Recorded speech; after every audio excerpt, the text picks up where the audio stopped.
আজকে আমরা টেন্সের পার্ট 2 নিয়ে আলোচনা করব। আজকের আমাদের ক্লাসটা হবে টেন্সের পার্ট 2 এর ওপরে। দেখো, টেন্সের আমি পার্ট 1 একটা ভিডিও দিয়েছি, তোমরা যদি কেউ দেখে না থাকো সেটা প্লিজ দেখে নিও, কারণ তোমরা যদি ফার্স্ট পার্ট 1 ভিডিও না দেখলে পরে পার্ট 2 ভিডিওটাও বুঝতে পারবে না, বোঝাটা খুব একটা সহজ হবে না। তাই পার্ট 1 ভিডিওটা দেখে তারপর পার্ট 2 ভিডিওটা দেখো। আর যারা এখনও পর্যন্ত আমার চ্যানেলে নতুন আছো তারা আমার চ্যানেলটা সাবস্ক্রাইব করে নিও। অনেক স্টুডেন্ট আছে আমার যারা আমাকে রিকোয়েস্ট করেছে, বারবার করে রিকোয়েস্ট করছিল যে পার্ট 2 ভিডিওটা খুব তাড়াতাড়ি আনতে। তো তাদের রিকোয়েস্টে এবং সকলের জন্যই আমি আজকে আমার ভিডিওটা স্টার্ট করছি। দেখে নাও তাহলে। আজকের যে ক্লাসটা হবে সেটা হবে সিম্পল প্রেজেন্ট টেন্সের ওপর। প্রেজেন্ট টেন্স কী, কাকে বলে, কখন ব্যবহার করব, এটার ফরমেশন কী আছে, কিভাবে আমরা সেন্টেন্স তৈরি করব, এটার এক্সাম্পল কী আছে, এবং শেষে আমরা এক্সারসাইজও সলভ করব। তাহলে চলো স্টার্ট করি। আগে আমরা দেখে নিই সিম্পল প্রেজেন্ট টেন্স কাকে বলে। দেখো, এটা নাম থেকেই বুঝতে পারবে, simple present tense. Present tense মানে কি? প্রেজেন্ট মানে হচ্ছে বর্তমানকাল, যেটা আমি আগেও বলেছি, আর সিম্পল মানে সাধারণ। তাহলে সিম্পল প্রেজেন্ট টেন্সকে একত্রে বা একসাথে আমরা কি বলবো?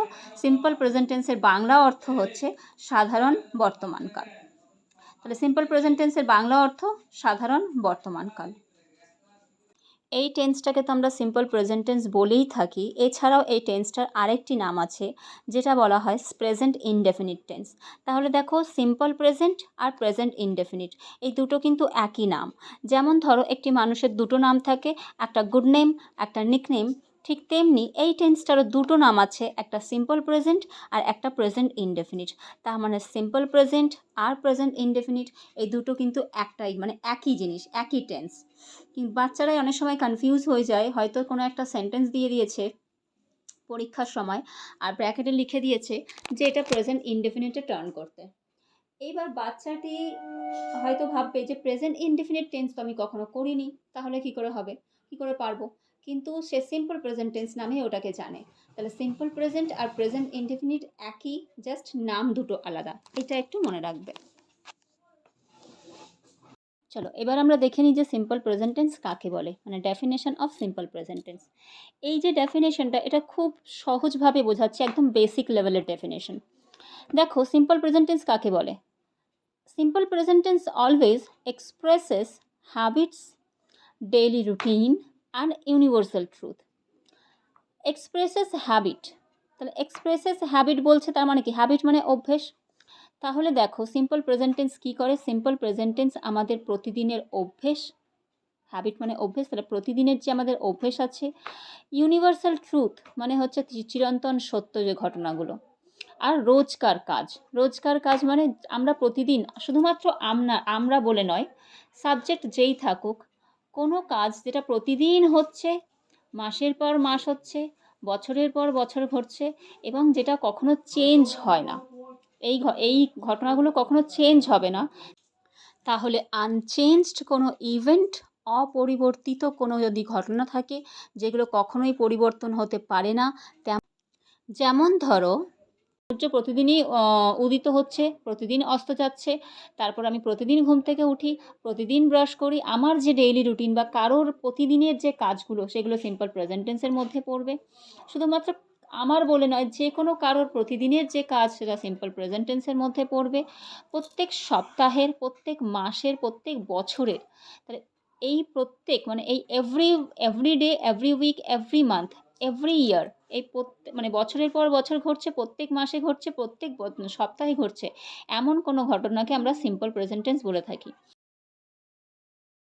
এবার আমরা দেখে নিই যে সিম্পল প্রেজেন্ট টেন্সের ফরমেশনটা কি, সিম্পল প্রেজেন্ট টেন্স দিয়ে আমরা কিভাবে সেন্টেন্স তৈরি করতে পারবো। দেখো, একটা বাক্য তৈরি করার একটা নিয়ম হয়, তো সেই নিয়মটাকে আমরা ফরমেশন বলে থাকি। তাহলে সিম্পল প্রেজেন্ট টেন্সে মেক সেন্টেন্স করতে গেলে বা ট্রান্সলেশন করতে গেলে তুমি কিভাবে সেন্টেন্স বানাবে, কিভাবে বাক্য তৈরি করবে, সেটাই দেখে নিই চলো। বাক্য তৈরি করতে যাওয়ার আগে আমাদের একটা ছোট্ট জিনিস বুঝে নিতে হবে। এইটা আমি তোমাদের আগেও শিখেছি, আমার আগের ভিডিওতেও আছে। সাবজেক্ট যদি কেউ আইডেন্টিফাই করতে না পারো তাহলে প্লিজ একটু দেখে নিও ভিডিওটা, কারণ সাবজেক্ট যদি আইডেন্টিফাই করতে না পারো তাহলে কিন্তু টেন্স কিছুই বুঝবে না, কোনো কিছুই ভালো করে বুঝবে না। তাই সাবজেক্ট কীভাবে আইডেন্টিফাই করতে হবে সেরকম একটা ভিডিও আমি করে রেখেছি, সেটা আগে দেখে নিও। এবার দেখো সাবজেক্ট কিভাবে, মানে সাবজেক্টটা কি, সাবজেক্ট একটা ছোট করে বলে নিই। সাবজেক্ট হচ্ছে বাক্যে যার সম্পর্কে বলা হয়, যাকে ঘিরে কিছু বলা হয় তাকে আমরা সাবজেক্ট বলি। এই সাবজেক্টকে আমরা দুটি ভাগে ভাগ করতে পারি, একটা হচ্ছে সিঙ্গুলার সাবজেক্ট আর একটা প্লুরাল সাবজেক্ট। সিঙ্গুলার মানে কি, সিঙ্গুলার মানে এক বচন, একজনের ক্ষেত্রে ইউজ হয়। একজন বা একটি বোঝালে পরে আমরা সিঙ্গুলার বলে থাকি। আর প্লুরালটা কি, মোর দ্যান ওয়ান, মানে একটার বেশি বা একজনের বেশি কারোর কথা বললে তখনই আমরা তাকে প্লুরাল বলি। তাহলে এখানেও যেহেতু আমাকে এইখানে সাবজেক্ট দুরকম বলতে হচ্ছে এই কারণে, কারণ সিম্পল প্রেজেন্ট টেন্স সাবজেক্ট অনুযায়ী ফরমেশনটা একটু আলাদা। তাই তোমাদেরকে এইটা বুঝে নিয়ে তারপর ফরমেশনটা তোমরা বুঝতে পারবে, কারণ ফরমেশন আলাদা হয়ে যাচ্ছে, ডিফারেন্ট হয়ে যাচ্ছে সাবজেক্ট, কারণ সাবজেক্ট যদি ডিফারেন্ট হয়। তাহলে সাবজেক্ট দু রকমের হয়, একটা সিঙ্গুলার সাবজেক্ট আর একটা প্লুরাল সাবজেক্ট। এবার সিঙ্গুলার সাবজেক্ট কোনগুলো, দেখো সিঙ্গুলার মানে আমি একটু আগেই বললাম যে যেগুলো একজনের ক্ষেত্রে ইউজ হয়। তাহলে হি মানে সে, she, it are singular noun. তাহলে হি শি ইট এদেরকে একজনের ক্ষেত্রে ইউজ করি আমরা। আর সিঙ্গুলার নাউন মানে যে কোনো সিঙ্গুলার নাউন, সেটা তুমি কোনো রাম ইউজ করতে পারো, then cow, dog, cat, tree, এই সমস্তটাই হচ্ছে সিঙ্গুলার নাউন। তাহলে প্লুরাল সাবজেক্ট কোনগুলো, প্লুরাল সাবজেক্ট দেখো, প্লুরাল সাবজেক্ট হচ্ছে আই, উই, ইউ, দে আর প্লুরাল নাউন। এবার তোমাদের একটা খটকা লাগতে পারে যে আইটা কি করে প্লুরাল হয়, আই মানে তো আমি, তাহলে আমি তো একাই, তাহলে আমি আই কি করে প্লুরাল হয়। দেখো আই কিন্তু সিঙ্গুলার, কিন্তু আই যেহেতু ফার্স্ট পারসন, তাই আই সব সময়, মানে একটা কথা বুঝে নাও যে আই সিঙ্গুলার হলেও সে প্লুরালের নিয়ম মেনেই চলে। সব ক্ষেত্রেই তুমি এটা দেখতে পাবে যে আই সিঙ্গুলার কিন্তু সে প্লুরালেরই নিয়ম মেনে চলে, ও সিঙ্গুলারে ঢুকতে চায় না, ও সিঙ্গুলারের নিয়ম মানতে চায় না। তাহলে আই একমাত্র একটা মানে প্রোনাউন যেটা সিঙ্গুলার হলেও প্লুরালের নিয়ম মেনে চলে। তাহলে আই সবসময় আমরা প্লুরালের ভার্ব হিসেবেই ইউজ করব। এবার আসছি উই মানে আমরা, উই অলওয়েজ প্লুরাল। ইউ মানে তুমি তোমরা দুটোই হয়, তাই ইউ প্লুরাল এখানে। আর দে মানে তাহারা প্লুরাল। আর প্লুরাল নাউন মানে হচ্ছে ডগ যদি সিঙ্গুলার হয় তাহলে ডগস হয়ে যাবে প্লুরাল, কাউ যদি সিঙ্গুলার হয় তাহলে কাউজ হয়ে যাবে প্লুরাল, বয় যদি সিঙ্গুলার হয় তাহলে বয়েজ হয়ে যাবে প্লুরাল। তাহলে বুঝতে পারলে সিঙ্গুলার সাবজেক্ট কোনগুলো আর প্লুরাল সাবজেক্ট কোনগুলো। এবার আমরা দেখে নিই যে সিঙ্গুলার সাবজেক্টের ফরমেশন কী আছে আর প্লুরাল সাবজেক্ট হলে পরে আমরা কিভাবে বাক্য তৈরি করব সিম্পল প্রেজেন্ট টেন্সে। ফরমেশন দেখো, সিঙ্গুলার সাবজেক্টের ক্ষেত্রে আর প্লুরাল সাবজেক্টের ক্ষেত্রে যেহেতু আলাদা, আমরা প্লুরাল সাবজেক্টটাকে আগে নিচ্ছি। তাহলে প্লুরাল সাবজেক্টের ক্ষেত্রে ফরমেশনটা কী হবে, সবার আগে তোমাকে একটা সাবজেক্ট রাখতে হবে, তারপর তোমাকে ভার্বের ফার্স্ট ফর্ম ইউজ করতে হবে। ভার্বের ফার্স্ট ফর্মটা কি সেটাও আমি আগে ভিডিওতে বলেছি, ওটা দেখে নেবে। ভার্বের 3টে ফর্ম হয়, V1, V2, V3। V1 মানে হচ্ছে প্রেজেন্ট ফর্ম, ভার্বের প্রেজেন্ট ফর্মটাকে আমরা V1 বলি, যেমন গো, ইট, টেক, গিভ, স্লিপ এটসেট্রা। তাহলে একটা সাবজেক্ট থাকবে, ভার্বের ফার্স্ট ফর্ম থাকবে, তারপর অবজেক্ট বসবে। এখানে প্লাস সাইন দিয়ে রেখেছি কেন ব্র্যাকেটে, কারণ এটা পজিটিভ সেন্টেন্স, প্লাস সাইন মানে পজিটিভ সেন্টেন্স, পজিটিভ মানে হ্যাঁবাচক। তাহলে একটা সাবজেক্ট থাকবে, একটা ভার্বের ফার্স্ট ফর্ম থাকবে, তারপরে অবজেক্ট বসবে। নেগেটিভ সেন্টেন্স কী হবে, সাবজেক্ট নেগেটিভের ক্ষেত্রে যখন তোমার প্লুরাল সাবজেক্ট হবে তখন হয়ে যাবে ডু নট। ডু নটকে আমরা শর্টে ডোন্ট বলে থাকি, তুমি ডু নট বা ডোন্ট দুটোই ইউজ করতে পারো। তাহলে তোমার যখন নেগেটিভ সেন্টেন্স তৈরি করবে তখন তোমাকে একটা সাবজেক্ট রাখতে হবে, সাবজেক্টের পরে তোমাকে ডু নট ইউজ করতে হবে অথবা ডোন্ট ইউজ করতে পারো। তার সাথে ভার্বের ফার্স্ট ফর্ম যেমন পজিটিভ সেন্টেন্সে ছিল সেই ভার্বের ফার্স্ট ফর্মটাই বসবে, তারপর তুমি অবজেক্ট বসাবে।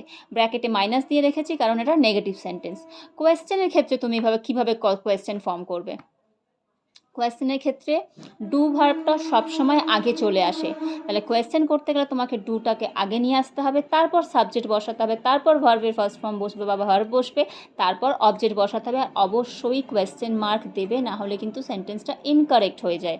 তাই সাবজেক্টের আগে ডু বসবে কোয়েশ্চেন তৈরি করার ক্ষেত্রে। তাহলে বোঝা গেল যে 3টে ফর্মে বা প্লুরাল সাবজেক্টে আমরা কীভাবে সেন্টেন্স তৈরি করব।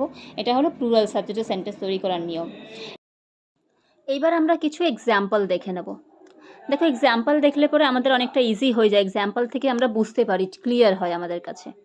দেখো ফার্স্টের এক্সাম্পলটা আছে, আই রিড স্টোরি বুক আমি বলেছিলাম মানে অ্যাজ আই সেইড যে আগে সাবজেক্ট থাকবে, তারপরে V1 হবে, তারপর তোমাকে অবজেক্ট মানে V1 এর পরে তোমাকে অবজেক্ট বসাতে হবে।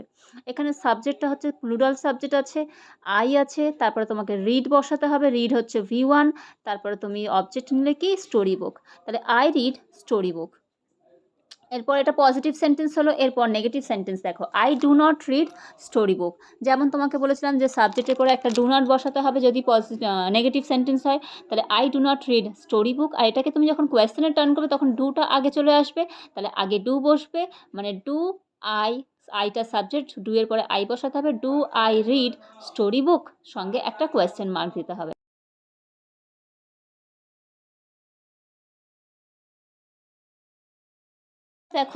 এবার দেখো সেন্টেন্সগুলোর বেঙ্গলি অর্থ কিভাবে হয়। আই রিড স্টোরি বুক মানে আমি গল্পের বই পড়ি। I do not read story বুক মানে আমি গল্পের বই পড়ি না। ডু আই রিড স্টোরি বুক, আমি কি গল্পের বই পড়ি।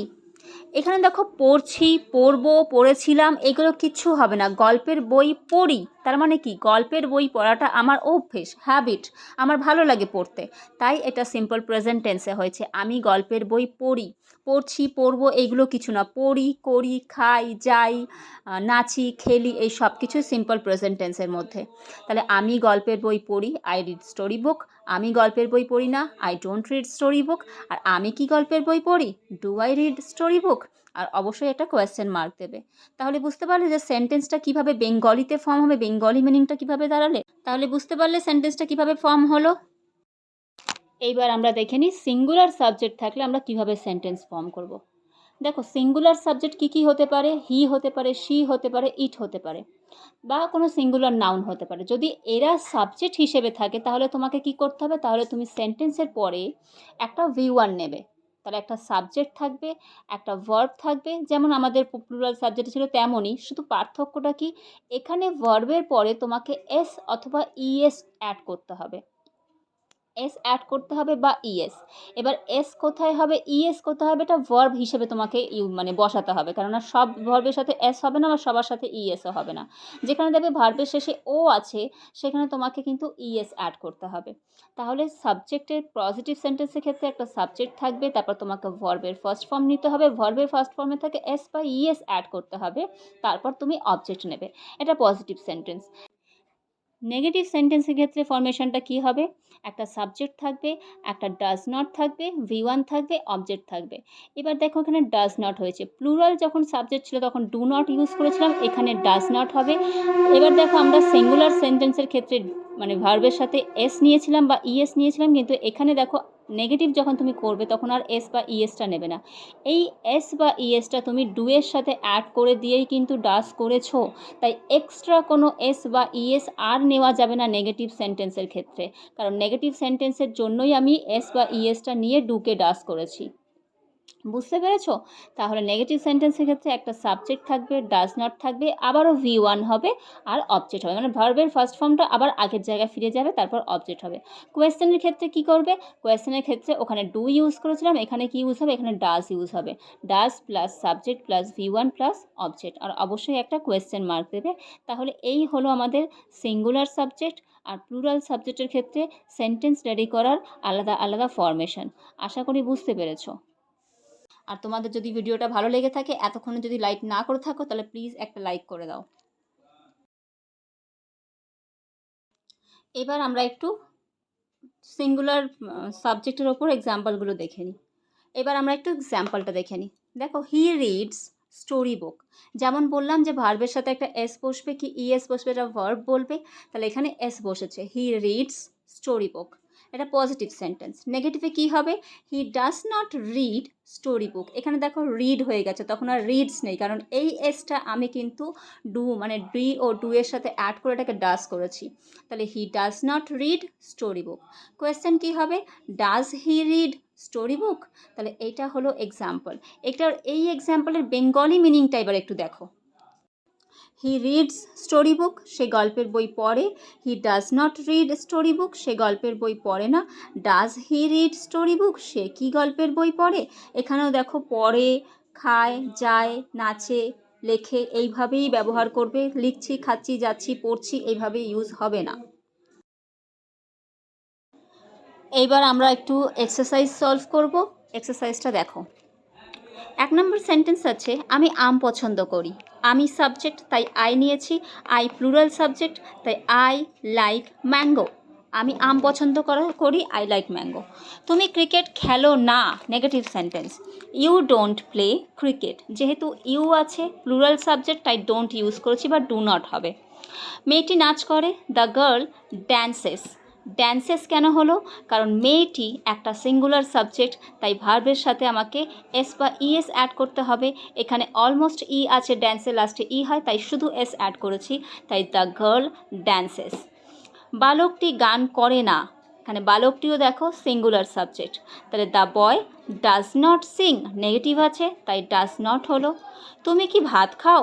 কোয়েশ্চেন আছে। Do you eat rice? তুমিটাও এখানে প্লুরাল সাবজেক্ট, তুমি কি ভাত খাও? Do you eat rice? এবার রাম কি বাংলা পড়ে?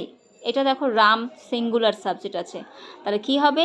ডাজ দিয়ে হবে, যেহেতু সিঙ্গুলার সাবজেক্ট আছে। Does Ram read Bengali? তাহলে এইভাবে হচ্ছে তুমি সেন্টেন্স ফর্ম করবে, সিঙ্গুলার সাবজেক্ট প্লুরাল সাবজেক্ট বুঝে করবে, ফরমেশনটা একটু দেখে নিয়ে করবে। সেন্টেন্সগুলো খুব ইজি হয়ে যাবে যদি তুমি ফরমেশন ওয়াইজ করতে থাকো। এবার আমি তোমাদের জন্য একটা হোমওয়ার্ক রেখেছি, দেখো দেওয়া আছে সেন্টেন্সটা, তাহারা বাজারে যায়। তোমরা এই সেন্টেন্সটাকে কমেন্টে আমাকে জানাবে যে ট্রান্সলেশন করলে এই সেন্টেন্সটা কী হবে। আর আশা করি তোমাদের ভিডিওটা ভালো লেগেছে। নতুন পরের ভিডিও টেন্স পার্ট 3 নিয়ে খুব তাড়াতাড়ি আসছি। লাইক করো, কমেন্ট করো, অ্যান্ড প্লিজ শেয়ার করো তোমাদের বন্ধুদের সাথে, সবার সাথে। সবাই ভালো থেকো, টাটা।